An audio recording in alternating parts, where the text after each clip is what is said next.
Hello and welcome to the first Musings of a MasterNi Townhall. I'm Meenal Desai and here I share a medley of my unique experiences. And this one today is definitely unique.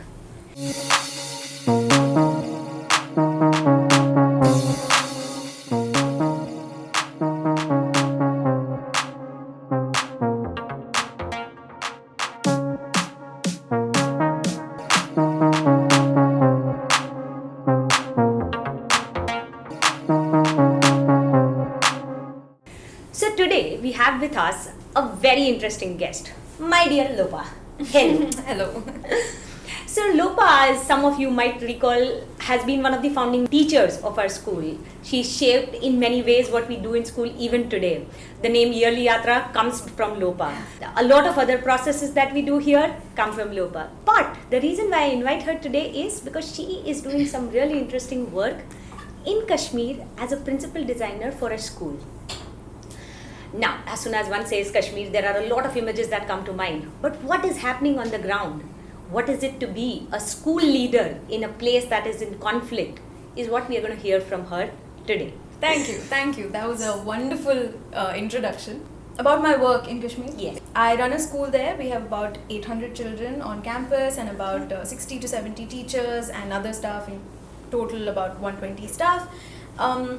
And all of them come from local Pulwama, about 20 kilometers radius. So you work in Pulwama? Yes, okay. Specifically in Pulwama. In Pulwama. Yes. Srinagar is the main town and it's about 30 kilometers from Srinagar. So it's like a smaller town. And it's in the south of Kashmir. And the south of Kashmir has been under tremendous conflict for the last 3 decades. The school is a private school and there are many other schools in Pulwama also. Okay. The chairperson of the school, he established the school only because he wanted to cater to the children in Pulwama, and he believed that if schools in other spaces can have the privilege of good education, then why not children in Pulwama? So moving on to the next one, you work with schools here, you work with GGIS, you work with a couple of other places and all that. You've been in Mumbai for a while, you worked in Kashmir as well. What are the vast differences, like the ones that stand out to you like immediately? I would say privilege. Okay. So you think we are privileged? I would say there's varying degrees of privilege of many kinds in spaces outside of Kashmir that I've worked in. And I would say privilege in the sense, not in a condescending or any other way, but to say a school that I have worked in, or let's say a GGIS, will have a structure. Okay. A school in Pulwama, a dolphin, does not have a structure, cannot have a structure. So and when you say structure, you're not talking the physical... no, not the physical structure, space. but in a functional structure or a system to function. For example, you may know when in the year you will have your exams. Maybe you might also have your dates. Yeah. For you. I think all of us get the yearly calendar. Yeah. Okay. We can never make a yearly calendar because we never know when a strike is going to happen and our schools will have to shut down, right? So never in a year we have a calendar that says on this date we'll have exams. What we do is we see the situation. If for a week or 10 days situation has been okay enough and schools have been functioning without trouble, we say okay, safe enough phase to conduct exams. After 5 days, we'll start with our first term or whatever. So we just have a rough idea of in which month we could probably take exams, but we can never decide a date. We never know what will happen. And when we make our academic calendar, in fact, when we make our date sheet for the exams, we say these are the dates on which exams will happen. And these are the extra dates. If at all a strike happens on this day, that exam will be conducted on this day. So there's like a plan A calendar, then there's like a plan B calendar, and then I'm sure that also, if that works. Okay. Yes. So the first way in which you feel places are different is, one is that we have the privilege privilege of certainty, the privilege of peace. Yes. Okay. Any other thing that you want to probably share? Yes. I think the very fact that you get to meet so many people, that there are avenues, windows, doors open for you to access whenever you need, is another thing that I think really differentiates schools here and school there. Because for us, even to access any other school, forget a school in Srinagar, even to access a school in Pulwama becomes extremely difficult. Because we do not get an average of 180 days in a year. We get only about 100 days in a year to do whatever we need to do on campus. So I just want to bring this to students' notice. A year has 365 days. On an average, a school works about 180 to 210 days if you include the Saturdays or all of that. So around 200 to 210 days is what you work. Well, an average school in Kashmir works for how many days? About 100 days, 110 days, that's it. So imagine what is it to be a student there where in a week there are about 2 to 3 days you might just not be able to go. Some of you might just like the idea right now. But think about it this way, that you'll still have to give the test, you'll still have to do all the work that you guys do after regular schooling. Those kids are expected to do without that regular work. So A, that we have lesser time, B, that we have lesser people or resources to access. Like here, if you need somebody to come in and speak with the students, you will find somebody, right? Absolutely. We have a community that we can bank upon. If we need an artist, we can call for one. If we need a counselor, we can. Correct. But people find it so difficult, and I wouldn't blame this on people because it is natural to find it difficult to go to Pulwama because of the safety concerns that everybody will have. So, although people may want to come in and help or come in and do some work there are not many people who are being able to do that. So we do not have easy access to good resources. Okay. And so then we have to make do with whatever. And also, third is that, of course, we can use internet to access these resources, but on strike days, internet's also shut. So internet is also intermittent. So my dear children, next time you find the Wi-Fi of your home not in the best of the shape, or you find the connection not proper, I guess it would be nice if you could just take a second and look back at how much of a privilege we already are in. What are the parents' expectations? So what is it to be a parent to a Kashmiri teenager or a Kashmiri child who's in, say, grade 1 or 2 and all that? And are they similar to the parents' expectations here? What does it work like? So I would say most or a lot of expectations are the same. But certain things that are expected more from a school in Pulwama by the parents there are as follows. So first would be to make sure that the child is indoors, in campus most times, because they're fearful that something will happen. So the safety of the child in general, these decisions that the school takes, the school has to be overtly cautious about what to subject the child to. There have been times when we have had the children taking bath in school. because that's the amount of expectation that is put on the school also, to say, hey, starting 7 in the morning or 8 in the morning till 4 in the evening, these are your children, and so we expect you to take care of them in every way possible. This may be found in general small districts or village schools also. Not the community is far more closely knit than in bigger cities. Yeah. Okay. So, and in terms of academic expectations? Academic expectations. Okay, so parents do expect the children to get exposed as much as possible in whatever way possible through their academics.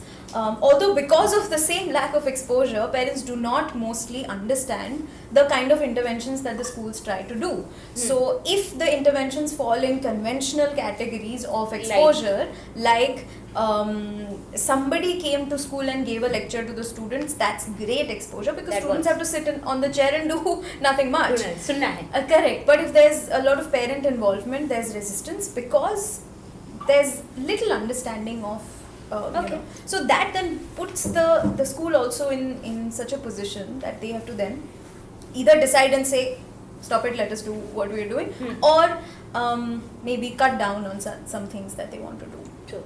Also, I believe it's a CBSE school? No. That's another concern. Because of the conflict in the region, the schools generally and the private school structure has been compressed so much that getting permission for changing boards is also difficult. We've been trying for last 3-4 years. And So we've still presently not you are a got- state board school. Yeah, state board after grade 8 Hmm. till grade 7 anyway. You can choose from whichever Absolutely. board you want. So that's how. So the curriculum is probably CBSE, but grade 10 the students appear for the 10th for the state board JK exam. board exam. JK board exam. And what are the teachers like? So finding good teachers is Yeah. a problem that I've heard from almost all school leaders All schools across. of course. But I would say I love the spirit that our teachers come in with. okay. You know, because culturally, morally, everybody finds over there and in many places, I'm sure, but they find teaching as a noble profession. You must have heard this, right? But they take it super seriously.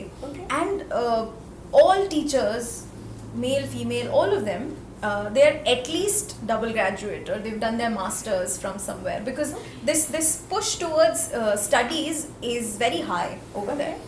So most of our teachers come in with great content knowledge, like great subject knowledge, and they're very, very enthusiastic about passing that on to the students. And on that note, I just want to tell the viewers that in terms of exposure, next month we have a few Kashmiri students coming to visit us as an exchange program, and along with that one of the teachers is also going to come in, and we really hope these kind of exchanges help them better their craft.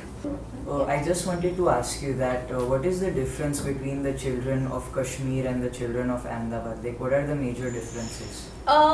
Children of Ahmedabad or children of Kashmir will be too general to say, but Yeah. let's just say 2 schools. I've worked with GGIS, Yeah. I've worked with a couple of more schools here, and school that I run there. Difference, I'll start with common things. Yeah. They're equally intelligent as you are. They're as curious as you guys are. Actually, you know what? They're probably more curious, and I take the liberty to say this because they don't get enough avenues, you know. So anything and everything is a source of learning for them. And everything is exciting. Everything is exciting. A new person they see on campus and their eyes light up and they're like, जितना मैं सीख सकूं मैं इनसे सीख लूंगा या सीख लूंगी. So they ask questions and they're generally hovering around that person because where else to go? No internet also most times. Another difference that I find is that they're very well aware in terms of what's going on in their space, what's going on in Kashmir, what's going on in the country, or what is going on in the world. So Because watching news is a huge part of their day. cultural existence. Okay. Also, So that they are more synced with the political economy, with the Yes. political movement there than the kids here. yes, because it's interesting to understand that in any conflict situation, Hmm. every individual is involved in the conflict, and when you're so deeply involved and all the conversations around you are on politics and on what's going on in the space, so when you're so cued into everything in passively and actively, it just becomes a habit of the mind. True. So let me put it this way: a general conversation, a dinner conversation in our homes, in places of peace, would revolve around how was the day, or probably the economic aspects or the social aspects. Yeah. While the conversations in conflict zones usually are around the political movement, around the political alignment, and maybe just trying to find out, are we really going to get through the next month, next day, next week or not? So just to add a point to that, children watch the news every night just to make sure that tomorrow there's no strike. Really, there's a 9 o'clock news strip that goes out every night where they try to find if there's a strike day tomorrow and if they'll get to go to school tomorrow, honestly. And they look forward to it. They look forward to it. Access to internet, as you mentioned, is intermittent. So it is there on some days, it is not there on a few days. So how do you think it's a boon or a bane, given that most of the kids' parents here would want them to get off the grid and would want them to kind of not access it and all that? So no, I would say with the kind of advancement in network, you know, I think it's a bane, but it's also a boon in a way that when you don't have something, you know, innovation takes birth in spaces of need. absolutely. You know, when you need it the most is when you start thinking creatively about how to get it. Right? So when you need exposure the most and you don't have any way to do it, how do you do it? And you get creative like that. So in that sense, it's a boon. But I'd say children are really removed, you know, from what's happening in the world. Except for the news channels. And they have to rely on certain unidirectional source of information, which is why I say that it's a bane. You know, they are removed. That lack of information maybe also creates these echo chambers. So what happens is you hear a certain kind of conversation, and that's the only kind that you hear. There is no dissenting view. Yeah. There is very little argument, debate. There are biased opinions, and obviously, if you live in a space, you're going to be biased for that space. How involved are parents in the students' life there? I think it's the same there, and it's similar in many other schools that I've seen. However, the ratio may be different, percentage may be different. I would say 30% of our parents are involved. Forget more or less, just involved. 70% may not be involved at all, like I said. Correct. Also because people are busy there, because most parents have farmlands. Okay. Right?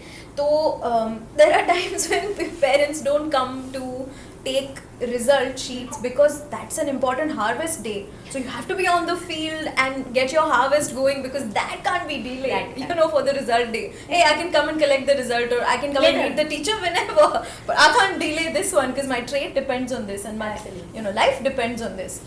And is there any difference that you see in terms of gender over there? So the studies of girls versus studies of boys and all. Is there?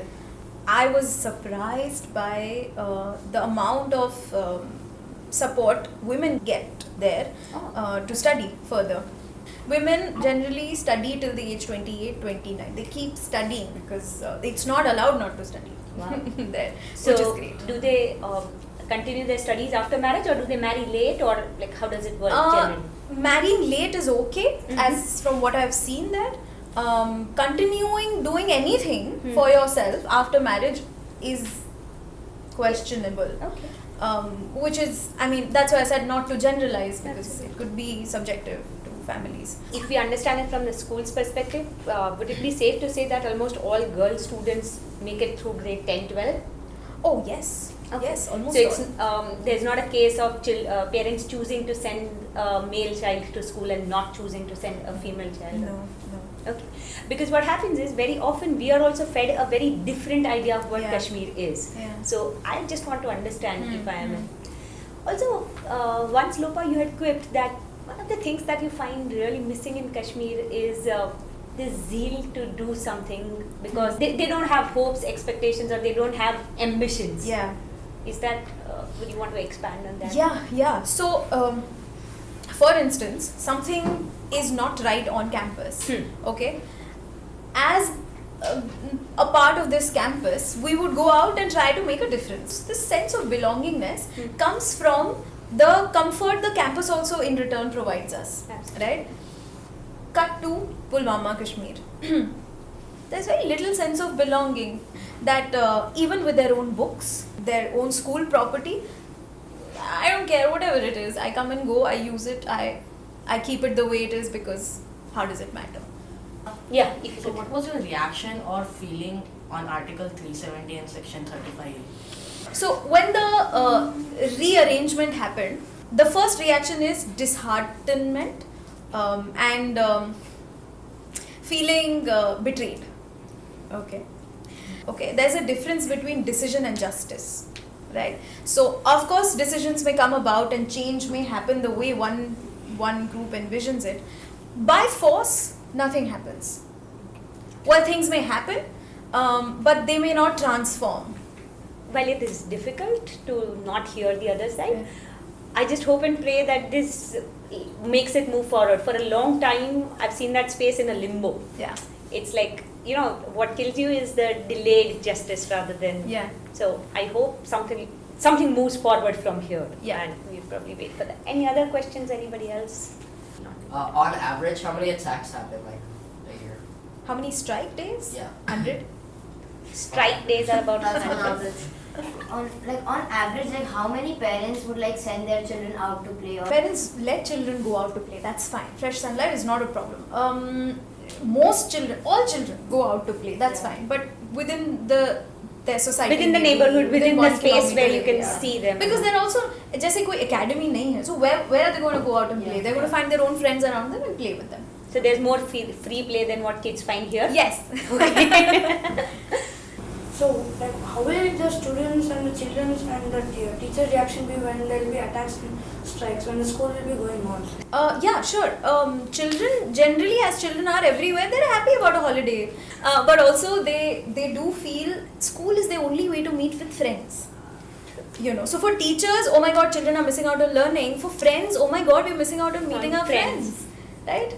There's no other way to meet your friends. Okay, now I suddenly see a spurt of questions. Quick one. This girl has So can the news which comes at 9 o'clock, can it be misleading? Has it ever been misleading? These are all fact-based. Good question. The news that I'm talking about, the strip, these are all fact-based. आज ये होने वाला है, कल ये होने वाला नहीं है, weather report, this and that. So some things are just factual. Misleading, I would say just most news channels give out opinions rather than news. So and opinions are always misleading because you should make your own and not borrow somebody's, right? Ma'am, when students and teachers are teaching and learning in the school, and when there is strikes, and by the time there is strikes, so what you do like? So what happens if Very there good is a strike question. midday? There's so much panic. So, for example, there was a day when in some area, some encounter had happened, and so what they do is they cordon off the area, and in that space, then the encounter happens, and until it gets over, you cannot enter that area. Okay, and then the surrounding areas get affected. Now, something is happening in some village which is probably 4 or 5 kilometers away, but everything in Pulwama gets affected because people start thinking about that. People start, panicking here, and so you have to leave the children off. So there are so many days when they've come to school at 10 o'clock and they've left the campus at 11 o'clock because they have to reach home safely. I have a few questions for rapid fire. Okay, good luck. Thanks. One teacher incident that made you cringe as a student. Yeah, okay, the teacher made me sit next to the loo just because it was the rule. Okay. Hollywood or Bollywood? Bollywood. Okay. The last thing you do before sleeping, especially when you're in Kashmir? Read. Read. Okay. Favorite author or book? Elif Shafaq right now. Dance and music have no place during the board years. Your response? Dance and music have had no place in the last 3 years in my school because of cultural reasons. So I would say disheartening. The toughest thing about being a school leader? As a school leader in Pulwama, also because I'm an outsider, I cannot play an active leadership role. I have to do the backstage leadership role always. I can't come in the forefront. So for example, when we did the Gully Schools thing, I could not have gone out, or even my video on pen drive could not have gone because nobody can notice that I am there. I have to play the backstage role. So I do everything, but I have to hide behind the sofa after that. Okay, amazing. And last one. Kashmir की ठंड या अहमदाबाद की गर्मी? कश्मीर की ठंड. Okay. That's it from our end. I'm sure the questions are endless from the students, and they would want to know much more. Yeah. And I hope very soon peace prevails there. And under an exchange program, I hope some of you get to visit that school there.